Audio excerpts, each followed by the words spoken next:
মৰণ ফান্দত পৰিণত পশ্চিম গোৱালপাৰাৰ জয়পুৰত থকা এখন গুৰুত্বপূৰ্ণ দলং। গোৱালপাৰা জিলাৰ খৰমুজা উন্নয়ন খণ্ডৰ অন্তৰ্গত জয়পুৰত থকা এখন গুৰুত্বপূৰ্ণ কাঠৰ দলং বিধ্বস্ত হৈ সম্প্ৰতি পৰিণত হৈছে মৰণ ফান্দত। চৰাঞ্চল সংলগ্ন এই দলংখনৰ কাষৰ মাটি খহি সৃষ্টি হৈছে প্ৰকাণ্ড গাঁতৰ। মেৰামতি বা ইয়াত এখন RCC দলং নিৰ্মাণ কৰাৰ ক্ষেত্ৰত বিভাগীয় কৰ্তৃপক্ষ তথা জনপ্ৰতিনিধিসকলে গুৰুত্ব নিদিয়াৰ অভিযোগ স্থানীয় ৰাইজৰ।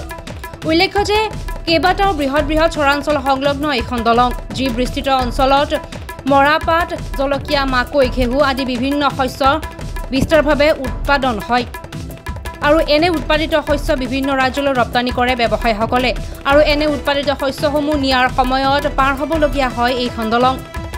বাৰম্বাৰ বিভাগীয় কৰ্তৃপক্ষ তথা জনপ্ৰতিনিধিক উন্নত মানৰ এখন দলং নিৰ্মাণ কৰিবলৈ দাবী জনাই অহাৰ পিছতো কোনোজনৰে কাণসাৰ নাই। তাৰ বাবে ৰাইজে আজি ক্ষোভিত হৈ পৰিছে যে আমাৰ যিখন জয়পুৰ বাজাৰৰ লগত সংলগ্ন একেবাৰে গাঁৱতে লাগি থকা যিটো কাঠৰ দলং আছে, এইটো অৱস্থা একেবাৰে বেয়া আৰু এইটো দলঙৰ লগত আমাৰ জীৱিকাৰো এটা সম্পৰ্ক আছে।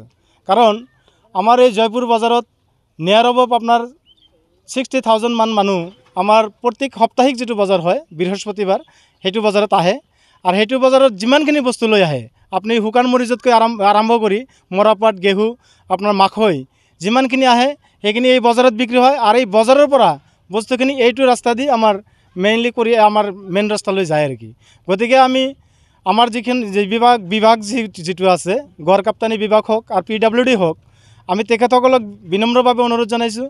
লগতে আমাৰ স্থানীয় বিধায়ক যিজন আছে আব্দুৰ ৰছিদ মণ্ডল চাহাব, তেখেতক আমি বিনম্ৰভাৱে অনুৰোধ জনাইছোঁ আমাৰ যিটো প্ৰব্লেম, আমাৰ যিখিনি অসুবিধা, এইখিনি অসুবিধা যাতে অতি সোনকালে আমাক নিৰাময় কৰি দিয়ে।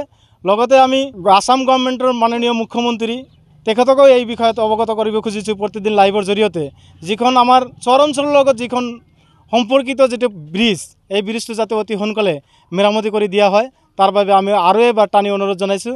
ইয়াৰ লগতে আৰু এটা গুৰুত্বপূৰ্ণ কথা আছে, আমাৰ জয়পুৰ বজাৰৰ গাতে লাগি থকা জয়পুৰ বেচিক LP স্কুল বুলি LP স্কুল এটা আছে, জয়পুৰ ME স্কুল এটা আছে। আমাৰ চৰত আপোনালোকে জানি সুখী হ'ব যে আজিৰ দিনত চৰৰ পৰা যিমানখিনি ষ্টুডেণ্ট আহে, হয়তো আমাৰ কাইম অঞ্চলত ইমানখিনি ষ্টুডেণ্ট নাপাব। চৰৰ পৰা 300, 400, 500 মান ষ্টুডেণ্ট আমাৰ এই স্কুলত আহি আছে আৰু সেইখিনি ষ্টুডেণ্ট অহাৰ একমাত্ৰ ৰাস্তা হৈছে এইটো। গতিকে আমি বিভাগীয় কৰ্তৃপক্ষক লগতে আমাৰ স্থানীয় বিধায়ক তেখেতসকলক আমি বিনম্ৰতাৰে অনুৰোধ জনাইছোঁ যাতে আমাৰ ল'ৰা ছোৱালীৰ ভৱিষ্যতৰ ফালে চাই আমাৰ এই ব্ৰিজটো অতি সোনকালে ঠিক কৰি দিয়ে। তাৰ বাবে আমি আৰু এবাৰ ৰাইজৰ ফালৰ পৰা লগতে জয়পুৰ বাজাৰ বণিক সন্থাৰ ফালৰ পৰা কাতৰ নিবেদন জনাইছোঁ। ধন্যবাদ। গোৱালপাৰাৰ পৰা ইকৰামুল হুছেইনৰ ৰিপৰ্ট, DA 365।